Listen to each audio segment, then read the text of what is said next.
Viral UFO footage often dominates social media, but the data that demands professional attention comes directly from highly trained military personnel.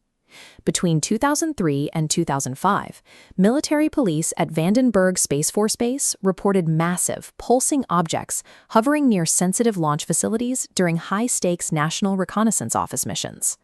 More recently, in 2023, a Navy senior chief aboard the USS Jackson witnessed a glowing Tic Tac-shaped object emerge from the ocean and link up with 3 similar craft. The crew observed the object execute a near-instantaneous acceleration.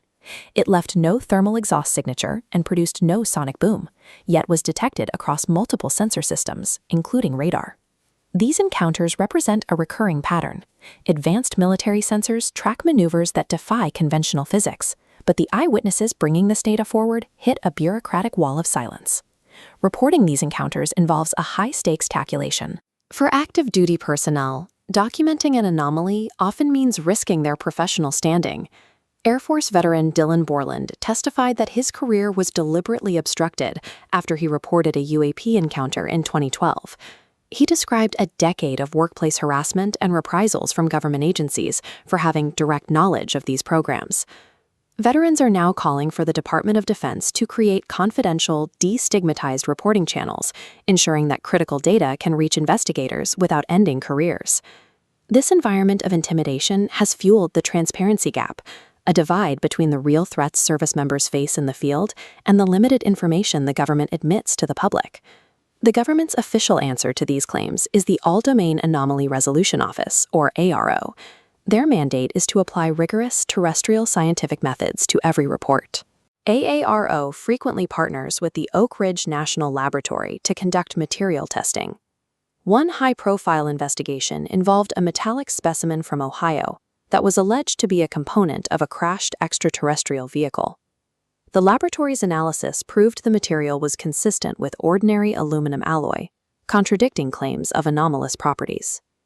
AARO also investigates the parallax effect, demonstrating how a slow-moving object appears to travel at incredible speeds when filmed from a moving fighter jet. They've also pinpointed satellite flaring, where sunlight reflecting off Starlink's solar panels creates the illusion of pulsing objects moving in formation across the night sky. While these scientific explanations account for many public sightings, they have failed to satisfy military whistleblowers. These witnesses argue that a simple trick of the light cannot explain objects tracked simultaneously by radar and infrared sensors. Beneath the official scientific denials, a separate narrative has emerged from the intelligence community involving unacknowledged retrieval programs hidden within classified silos. AARO recently addressed Kona Blue, a rumored secret program for retrieving non-human biologics.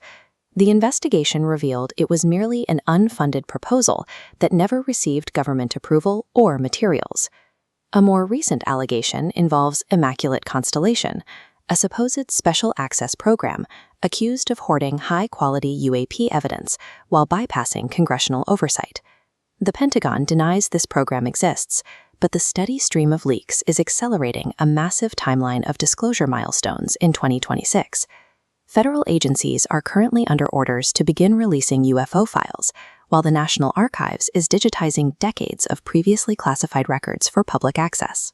This friction between official denials and persistent whistleblower testimony has created a crisis of public trust, one that Congress is now attempting to solve through new legal mandates. The legislative vehicle for this change is the 2026 National Defense Authorization Act. It contains specific provisions designed to force transparency from the Pentagon. The law requires integrated military commands, like NORAD, to brief Congress on every UAP intercept conducted since 2004, including the specific data collected during those operations. The Act also targets the Department of Defense's classification guides, aiming to standardize how information is released and stop the inconsistent suppression of unclassified material. Most critically, these reforms seek to streamline how agencies share data with AARO while legally shielding whistleblowers from the retaliation experienced in the past.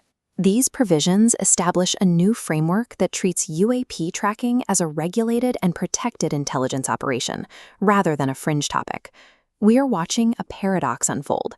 The government still claims there is no evidence of alien life, yet the internal pressure to report and document these encounters is reaching an all-time high.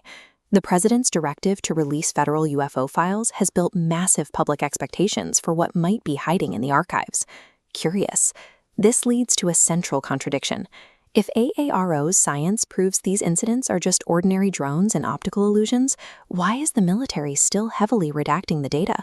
As these files finally reach the public, we are left to see if declassification resolves the transparency gap or simply raises new questions about what was actually hidden under the black ink.